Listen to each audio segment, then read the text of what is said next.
আসসালামু আলাইকুম, welcome to মিস্টিস cookbook. আজকে আমি আপনাদেরকে দেখাবো একটা খুব সহজ চটজলদি এবং মজাদার রেসিপি। ডাল বাটার ঝামেলা ছাড়াই ডাল সবজি বড়া। শুনতে একটু অদ্ভুত লাগছে, কিন্তু সত্যি প্রচণ্ড রকমের মজার এবং আমাদের সবার খুব পছন্দ ডালের বড়া। কিন্তু বাটাবাটি করতে হবে বা ব্লেন্ড করতে হবে এই ভেবে আমরা অনেক সময় বানাতে চাই না। তো আজকে আমি দেখাবো বাটাবাটি বা ব্লেন্ডারের ঝামেলা ছাড়া ডাল এবং সবজির বড়া। ডালও থাকছে, সবজিও থাকছে, তাই স্বাস্থ্যকর তো বটেই। তো চলুন দেখে নিচ্ছি কী কী লাগছে আমাদের। শুরুতেই আমি কেটে নিলাম পেঁয়াজ মরিচ, আর ডাল ভিজিয়ে রেখেছিলাম আমি 2 থেকে 3 ঘন্টা। ডালটা মসুর ডাল নিয়েছি অবশ্যই। এখানে আমি মিষ্টি আলুটা গ্রেট করে নিচ্ছি। আপনারা চাইলে নর্মাল আলুও নিতে পারেন, আমি মিষ্টি আলুটা দিচ্ছি। তবে মিষ্টি আলু দিচ্ছি দেখে ভাববেন না যে মিষ্টি হয়ে যাবে, মোটেও না। খেতে একদমই মিষ্টি লাগেনি, আর খুবই মজা হয়েছে। তো দিয়ে দিলাম ভিজিয়ে রাখা ডাল, সাথে গ্রেট করে রাখা মিষ্টি আলু।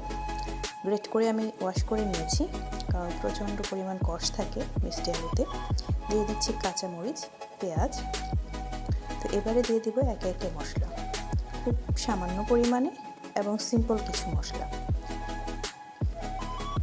তো দিয়ে দিচ্ছি ধনে গুঁড়ো, তারপর দিয়ে দিচ্ছি রসুন গুঁড়ো। সিম্পল মশলা দিয়েই খুব মজাদার একটা রেসিপি হবে। দিয়ে দিলাম রসুন গুঁড়ো। এরপর একে একে দিয়ে দেবো আমি মরিচ গুঁড়োটা ইউজ করব না। দিয়ে দিলাম হলুদ গুঁড়ো, দেন আদা গুঁড়ো আর জিরে গুঁড়ো, পরিমাণ মতো লবণ, এই উপকরণ। আর সাথে একটু কর্নফ্লাওয়ার অ্যাড করতে পারেন। আমি অবশ্য রাইস ফ্লাওয়ার মানে চালের গুঁড়োটা ইউজ করেছি। চালের গুঁড়োটা ইউজ করলে খুবই ক্রিস্পি হয়, তো চালের গুঁড়োটা আমি মনে করি বেস্ট অপশন। দিয়ে দিলাম পরিমাণ মতো লবণ। এখন আমি দিয়ে দিব পরিমাণ মতো চালের গুঁড়ো বা রাইস ফ্লাওয়ার, যেটাই বলেন না কেন। দিয়ে দিচ্ছি। আমি ডিম বা পানি কিছুই ব্যবহার করব না। আলু আর ডাল থেকে যে পানিটা বের হবে সেটা দিয়েই মাখো হয়ে যাবে এবং কনসিস্টেন্সিটা পারফেক্ট হবে।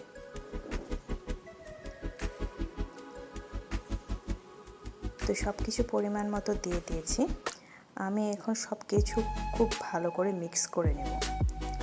এটা খুবই চটজলদি হয়ে যায়, আমাদের ব্লেন্ডারের বা সময়ের অপেক্ষা করতে হবে না, জাস্ট কিছুক্ষণ ভিজিয়ে রাখলেই হবে। তো ভালো করে আমি মিক্স করে নিচ্ছি সব উপকরণ একসাথে। সব কিছু মিক্স করে জাস্ট ভেজে নেব তেলে। তারপর সার্ভ করতে পারবো আমরা আমাদের গরম গরম ডাল সবজির বড়া।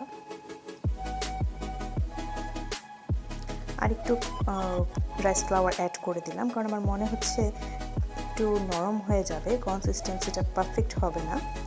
সো যখন দেখলাম যে এরকম আমি এগুলোকে একসাথে বাইন্ড করতে পারছি, তখন আমি এটাকে স্টপ করে দেওয়া। মনে হচ্ছে আর একটু লাগবে, সেজন্য আমি আর একটু অ্যাড করে দিলাম চালের গুঁড়ো। তো আপনারা এভাবে বাসায় অবশ্যই ট্রাই করবেন। কেমন লাগলো জানাবেন, লাইক কমেন্ট শেয়ার করে পাশেই থাকবেন। নতুন নতুন ভিডিওর আপডেট পেতে পাশে থাকা বেল আইকনটি প্রেস করে দেবেন। তো চলে আসলাম চুলায়, এখন আমি তেল দিয়ে দিলাম প্যানে। এবার আমি ভাজবো। আমি হাতে দিচ্ছি না, শর্টকাটে আর ইজি প্রসেসে স্পুন দিয়ে দিচ্ছি। এবং এটা দেখুন এতটাই স্টিকি হয়েছে, হার্ড না, আমি স্পুনেও এটাকে ক্যারি করে দিতে পারছি। সো এটা খুবই একটা গুড ওয়ে। তো দিয়ে দিলাম, অপেক্ষা করব। এগুলোকে আমি উল্টে পাল্টে খুব অল্প আঁচে মুচমুচে করে ভেজে নেব। আসলে ডালের বড়া বা পেঁয়াজু যেটাই বলি না কেন, আমরা মুচমুচে না হলে কিন্তু খেতে ভালো লাগে না। তো আমাদের সবারই দেখা যায় যে ডালের বড়াটা বা পেঁয়াজুটা খুব পছন্দের থাকে। তো আমরা বেশি পেঁয়াজ ইউজ করতে হয় বলে অনেক সময় স্কিপ করে যাই, কারণ পেঁয়াজটা স্বাস্থ্যের পক্ষে অতটা ভালো না, প্রথম একটা বিষয়। সেকেন্ড যেটা বিষয় সেটা হচ্ছে আমাদেরকে ডালটা বাটতে হয় অথবা ব্লেন্ড করতে হয়। অনেক সময় দেখা যায় যে ব্লেন্ডার অ্যাভেলেবেল থাকে না, অথবা অনেক সময় দেখা যায় যে ব্লেন্ডার অ্যাভেলেবেল থাকলেও ব্লেন্ড করতে হবে, সেটাও একটা আলসেমি কাজ করে। আর বাটাবাটির যদি করতে হয় তাহলে তো আমাদের কোনো আর কথাই নেই, আমরা সেটাকে স্কিপ করে যাই। তো আপনারা যদি এইভাবে ট্রাই করেন তাহলে আপনাদের বাটাবাটি বা ব্লেন্ড কোনো কিছুরই ঝামেলা নেই, একদম নির্ঝঞ্ঝাট এবং খেতেও দুর্দান্ত হবে। আপনারা অবশ্যই বাসায় এভাবে ট্রাই করবেন, খুব শর্টকাটে এবং স্বল্প সময়ে হয়ে যাবে এবং স্বাদও ভিন্ন, অবশ্যই ভিন্ন। এটা পেঁয়াজু, নর্মাল পেঁয়াজু থেকে অবশ্যই এটা স্বাদটা ডিফারেন্ট হয় এবং ক্রিস্পি থাকে অনেকক্ষণ পর্যন্ত।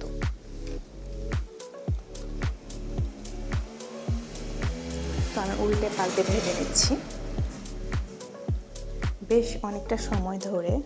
আমি অল্প তেলে ভাজছি, আপনারা চাইলে ডুবো তেলে করতে পারেন। আমি অল্প তেলে ভাজছি কারণ আমার কাছে মনে হয় যে না, এত বেশি তেল সবসময় ইউজ করাটা ঠিক না, যতটা কম অয়েলটা ইউজ করা যায় সেজন্য আমি অল্প তেলেই ট্রাই করছি এবং আপনাদেরকেও দেখাচ্ছি অল্প তেলেই, যেন আপনারা ইজিতে এটা করতে পারেন।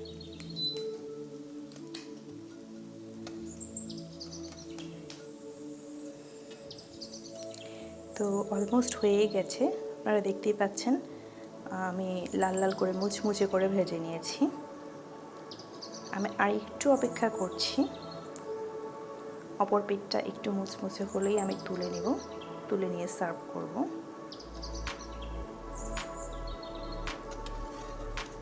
হয়ে গেছে, তো আমি তুলে নিচ্ছি।